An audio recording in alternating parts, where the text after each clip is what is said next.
Alright. Back here with part 2. Looking on the right end of the battlefield. Probably got like 30 guys shooting at one marksman. Just wounded him. What was that? It sounded like a bazooka. So I'm kind of slowly working my way up here along the right flank.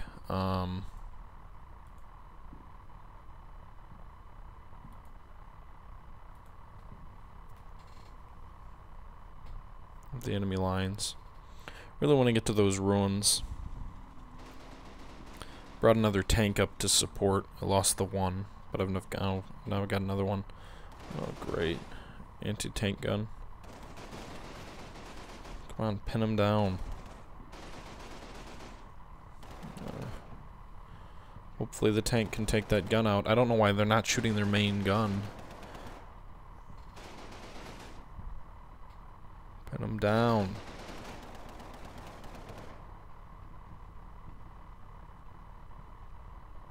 Alright, one of them's killed. Alright, that's taken care of.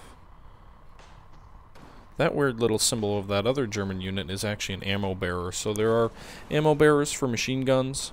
They'll bring extra ammo to units that use up ammo really fast. Actually, one other thing in this game is that you can have trucks that carry extra ammo too. So you'll see your troops will burn through ammo pretty quick. In some longer scenarios, you may need to replenish that. Although in my case, it seems like my troops always die before they run low on ammo. But anyway, got off topic a little bit. The Battle of Tronia, which is what is currently being fought. This is the first day of the battle. Actually, this is the 39th Infantry Division. My unit is part of the 39th Infantry Division. This attack actually apparently failed in real life. On the 31st of July, an advance was repulsed by the Germans. So this actually attack that I'm making right now was beaten back. But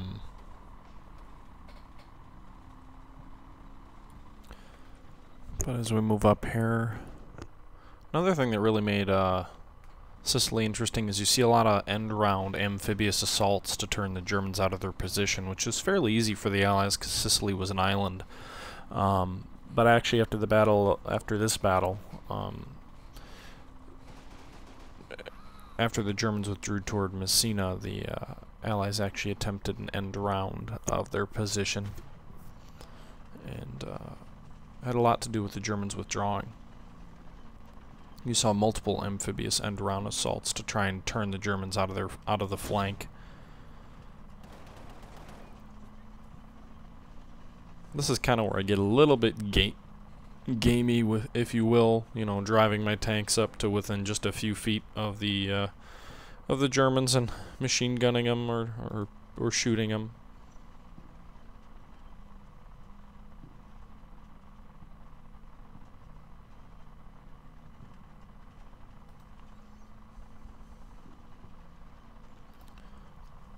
But it's a bad habit. I don't advance them with infantry support and then they get killed, and that's my own fault. Game definitely does a good job of showing why you need infantry support. But yeah, this battle lasted from July 31st to August 6th.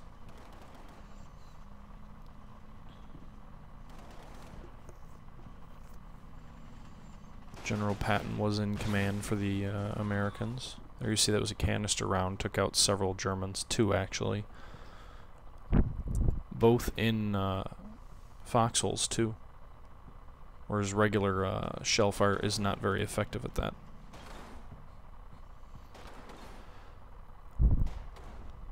There you see I've got my tank all off on its lonesome again.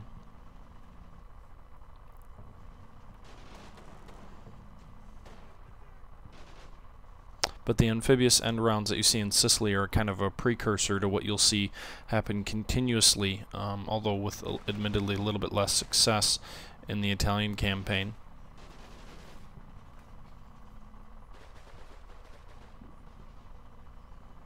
They're also what you see happening simultaneously, although with a little bit less. Oh, there you go. See, 1st Platoon has captured the objective, the ruins objective. But they're also kind of an example, although a little bit less tactical. The Japanese, the American attacks in New Guinea were similar end-around attacks where they'd, advance along the New Guinea coast. Japanese would have a fortified position. The Allies would land troops behind the Japanese and kind of move up New Guinea that way. And that's actually kind of happening at the same time that the Sicily operation is occurring too. So wasn't exactly unique as far as it's concerned, but it really is a oh goodness, sorry, my microphone went up a little bit there. It encapsulates a lot of what you'll see later. Like I said, that's why Sicily is such an interesting campaign to me. You've got a fair bit of parity early on, and then a lot of the tactics are just being tried out for almost the first time in this particular battle, and they'll be perfected and refined and become more effective. But it's a sign of things to come.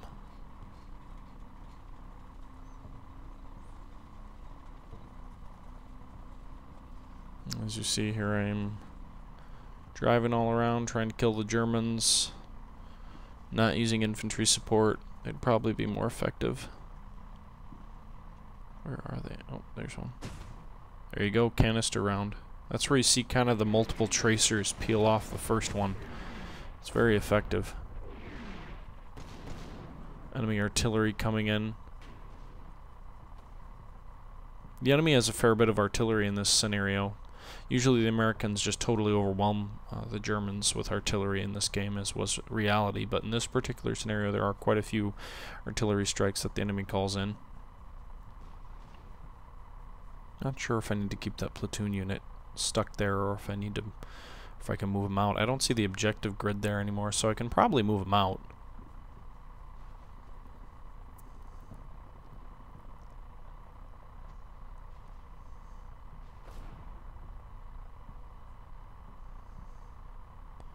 Getting a little bit too focused in on this. Oh, there we go. Got knocked out. Enemy unit from like 2 feet away knocked me out. There's a German. I'm assuming it was some kind of Panzer Faust or maybe a demo charge. My guys jump out basically on top of him there, you see. Someone shoot him. Shoot him! Are you kidding me? No one shot him?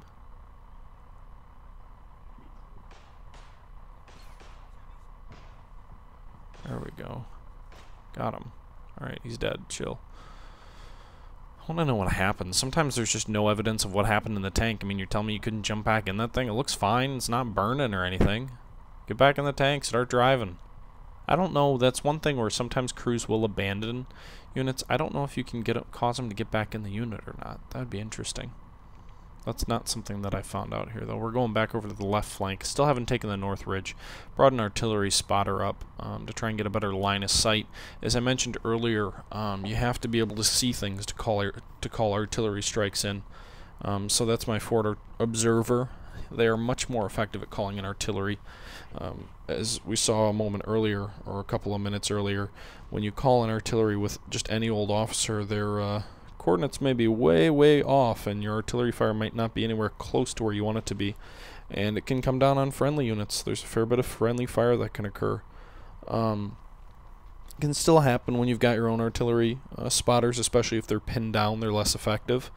But not nearly as common.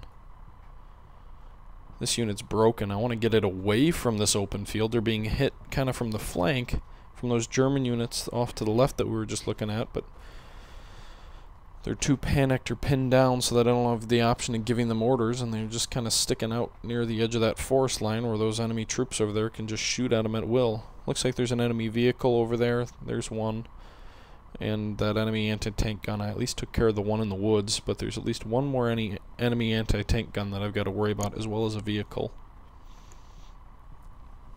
Still don't want to advance up over that open hill, though, so I'm still trying to maybe flank, get these guys up here, maybe on top of the hill. If I can get them on top of the hill, I may be able to fire down on these German units. And then I can move that platoon and the armor on the left over. There's the enemy armor unit. It's not a tank, it's looks kind of like armor personnel. It's got a gun on it, though. Those were my artillery rounds that I called in. They're shooting a bit high. I wanted them a little bit further down.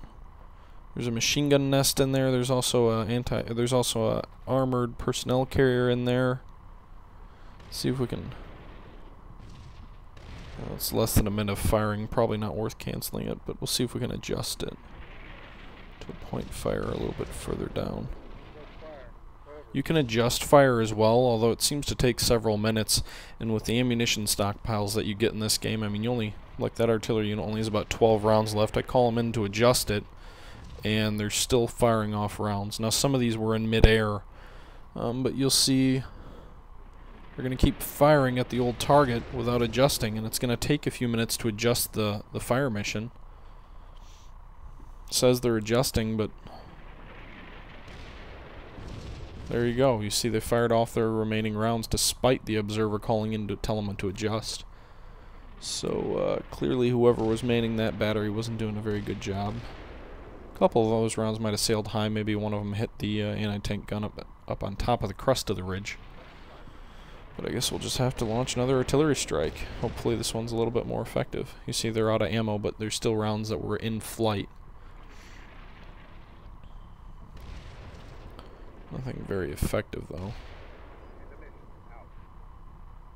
Well, there's some smoke over there. Let's see, maybe I can pull the tank up here and shoot at that armored vehicle. I gotta think I can do better against him than him on me, although my tank is so thinly armored it could very well get hit and destroyed. Really? You're not seeing anything? I could.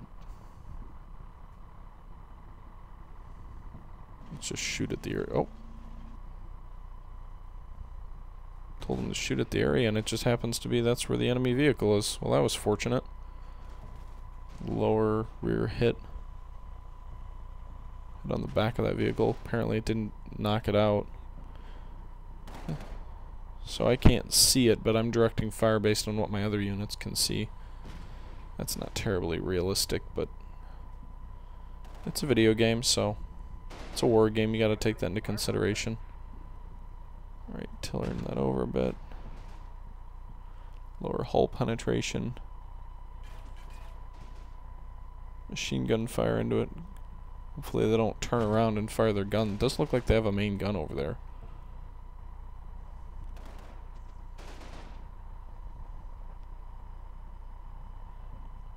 No aim point. The weird thing is sometimes when it says you have no aim point, you have no way to actually hit them, but they can hit you. Alright, there we go. Knocked out. Good, good. Alright. So that's done. I can clear that target. Back it up so that if that enemy anti-tank gun at the crest of that ridge decides to shoot at me, he can't see me at least. As I said, this is kind of a slow process, just slowly picking away at the enemy. Destroying units here, destroying units there, poking your head out here, poking your head out there, trying to just wear them down slowly. I don't want to go with a frontal assault. The terrain's too open, I'll get butchered. We'll be beaten back like the attacks were historically. But really this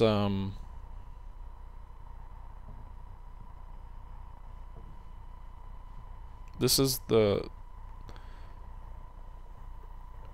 end of the resistance in Sicily for all intents and purposes. It's the Etna line.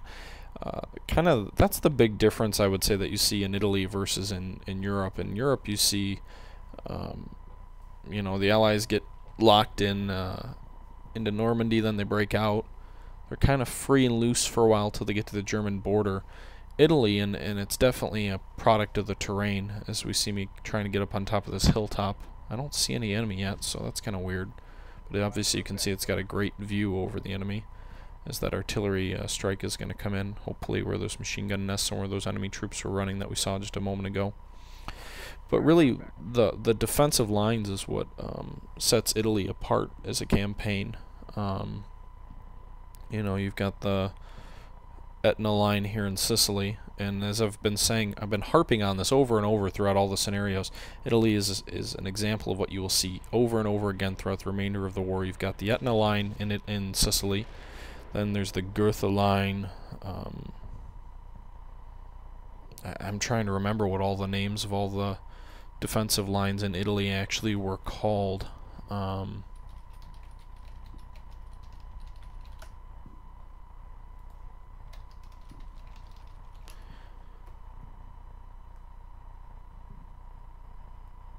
There was the Gothic line. That's what the one in northern Italy were. And you just see the Germans essentially a fighting withdrawal that was very effective. The narrowness of the Italian peninsula was really helpful, obviously. But you had the Transmain line, you had the Arno line, you had the Gothic line.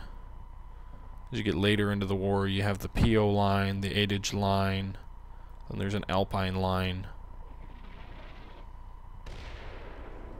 And I mean, these defensive lines would hold up the Allies quite a bit. It would take the Allies all the way from August until December to really break through the Gothic line. There's also the Genghis Khan line, kind of in northern Italy, just south of Bologna. So it's a very static front, probably the most static that you would see in Europe. And it was very, very bloody for the Allies to take these. I mean, one hill after another. I mean, they were perfect defensive positions, essentially. That's why you see all those end-around assaults. Alright, now I'm still trying to take the top of this hill. I've got my my Stuart firing canister into the enemy there. Wow! There you see a canister round just took out two guys who stuck their head up. That was a mistake for them. Obviously a great ability to pin them down, keep them pinned down so they can't fire up against me. Now that machine gunner is pinned down, I can't really hit him. I need to drop an explosive round right in there, so I'm going to try and move some infantry through. My infantry platoon that I sent off to the left is really torn up. A lot of the men I have are from the 2 tanks that were destroyed. Got about 6 men, 2 different crews. But yeah, my squads are beat up here. I've taken pretty heavy casualties on this platoon on the right flank. The platoon on the left flank for the left envelopment is doing alright. It's lost about 1/3 of its strength. Of the infantry. No losses in the command units or the auxiliaries like the machine guns. Whereas this one, I've lost, what, 1 entire squad and 2 more crippled. Those men have been supplemented by the losses of the tanks, but I'd rather have a tank than 6 men with Colt 45s. Man, that canister fire is just lovely.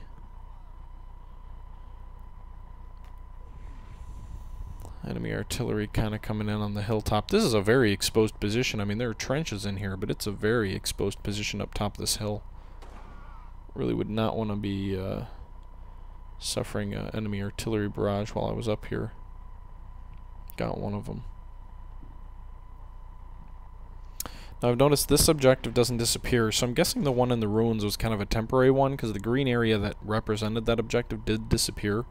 Whereas this top objective doesn't, so I believe you have to hold this permanently, where that one you just have to get there. So I've got one flank around the enemy. I'm still kind of consolidating, as you see another enemy just knocked down by that canister fire. Consolidating the top of the hill, but it would appear to definitely be mine.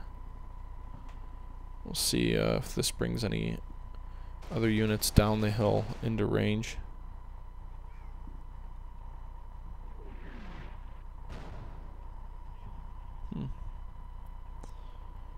Just charge them through there.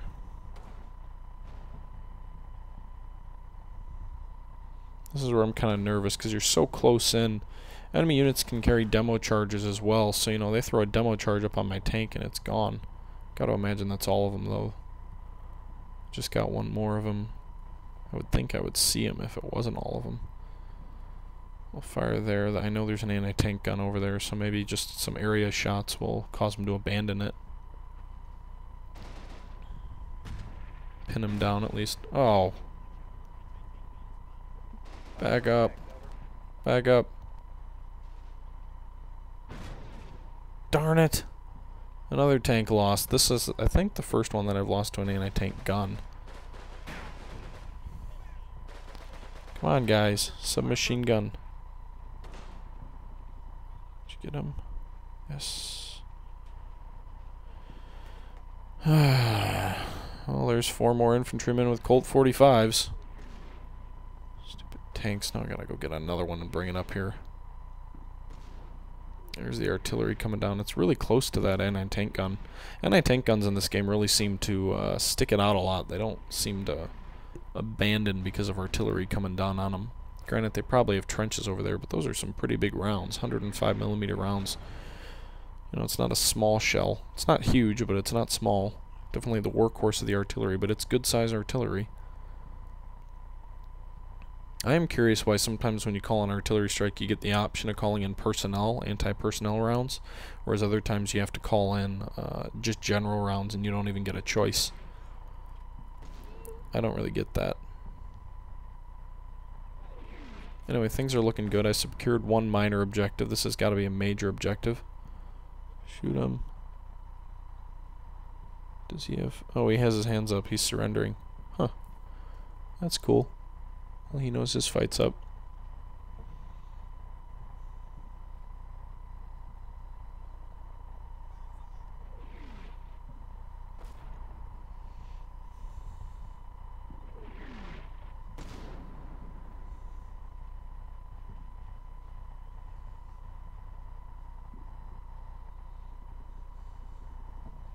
Got a fair number of men up here.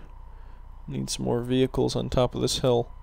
Maybe call up some artillery, mortar rounds. Maybe I could hit them. But we'll see. Maybe this, the anti-tank gun's actually got to be pointed the other direction. So maybe if I pull this tank up, I can hit the anti-tank gun from behind. Because they were pointed up toward the top of the hill unless they swiveled it back.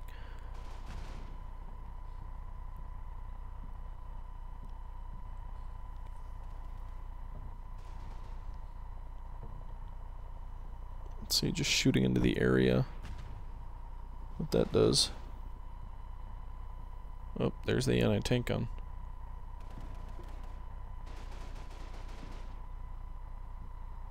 I don't get it. I see it, but I don't. There we go.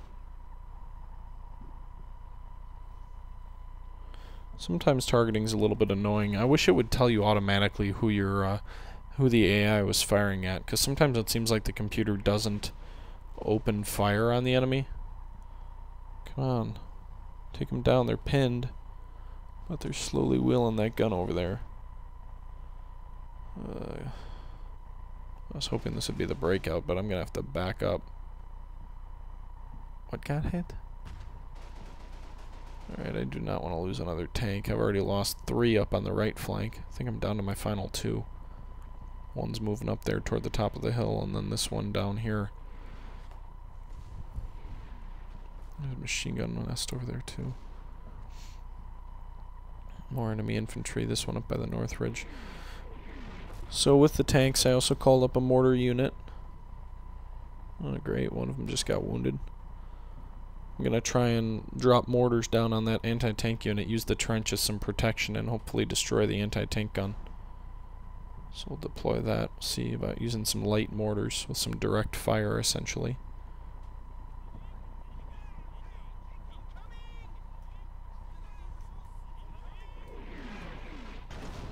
Great. This is another one of those examples of the enemy calling in a ton of artillery, and it's very effective. Lost 1 man killed, 1 wounded there. Luckily a 60mm mortar really only needs one guy to run. But man, they really kind of decimated my troops up there on the top. Like I said, the hill's pretty exposed. I can see why this attack historically failed. The ground is just so open. The whole Italian campaign, like I said, all the defensive lines that the Germans pulled up, I mean, it just must have been a nightmare to fight in. Kind of a never-ending series of hills. You fight one uphill battle trying to take one hill, and then you got another one. It was just a never-ending series of hills. Now the nice thing about these light mortars is they've got incredibly high volume of fire. They only have around 30 rounds, but they can burn through that in maybe 2-3 minutes of just quick dropping them in the tubes. For whatever reason, they're not firing rapidly. I don't know if maybe they're just sighting in still at this point, as you see that one drop down on there. Oh, goodness. Huh. So apparently you've got some crew members of the mortar who also are support. That guy had a M1, as you see, jumps in there to go help handle the mortar rounds. So that's the nice thing is, like I said, you don't need many men to run a mortar. You can see they're adjusting the tube there to get maybe a more accurate shot. Hopefully they'll get some rounds down range. One up, and where's it going? Did it land already? I couldn't tell. Oh, there it is. That was pretty close, dead on.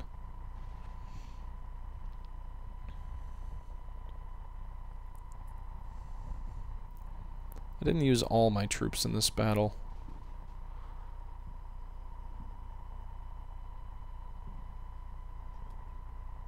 I think at this point it's clear I've got a victory, though. I've only got 28 minutes. Just got to disable this one anti-tank gun, and I can use 2 tanks, and wow, that landed like right on it. That had to disable it. They're pinned. Now they've commenced rapid firing in on it. So I've destroyed that, those last couple of rounds destroyed that anti-tank gun, so now I'm kind of pulling up the armor up to North Ridge to take it. So I've got the hill 1234 is taken. North Ridge is now taken, or will be. There's one bad guy there who's no longer there. That guy didn't last long.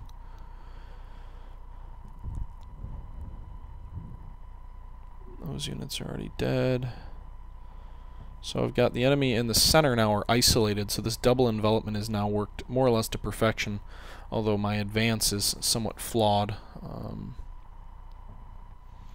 because I'm only advancing the armor again. It's my own problem. I've got some infantry coming in there, but there we go. But the enemy units here in the center are kind of isolated and cut off, so the double envelopment is more or less working to perfection at this point. Took some heavy casualties to get the 2 pincers in, but now that I've got command of the hill up there, although I don't have a very big volume of fire up there, I've just got some men with, it seems like all ex-tank crew members up there, but I've got men up there, so the one flank is secure, the other flank's wrapping around the enemy to hopefully surround and destroy what's left of these enemy units here in this kind of center brush.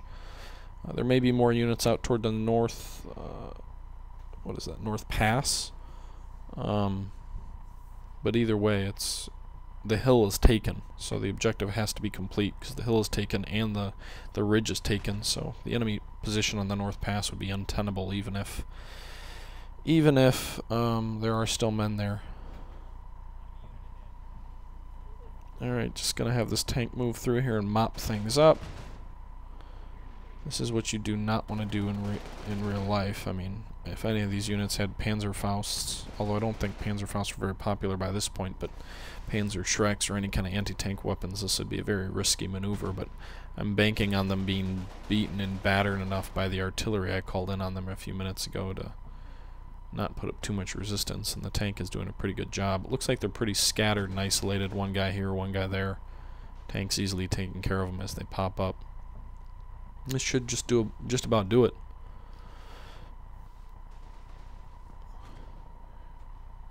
This is Combat Mission Fortress Italy. It's a very interesting scenario, like I said. Enjoyable, to say the least.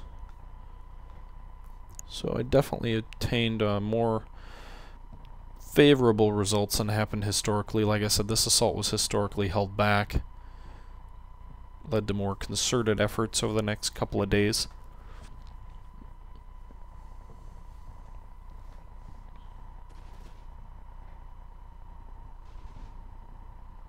Just kind of mopping up here. Not so worried about the North Pass at this point. I think the double envelopment idea worked pretty well. I took some heavy casualties early, especially on the right. armored vehicle losses were fairly heavy, but none of them were burning, so I have to imagine most of those are recoverable hulks. I don't think I lost any crew members. I just need to patch a hole on it. Looks like they're surrendering. Might just need to patch a hole on it and fix it. There we go, total victory. So that was pretty satisfying. 39 killed, 23 wounded, so just about 60 men lost. Enemy had about 80 lost with an armored vehicle. So I lost fewer than they did, and I took my positions. So all in all, I'd consider it a success. Thank you for watching.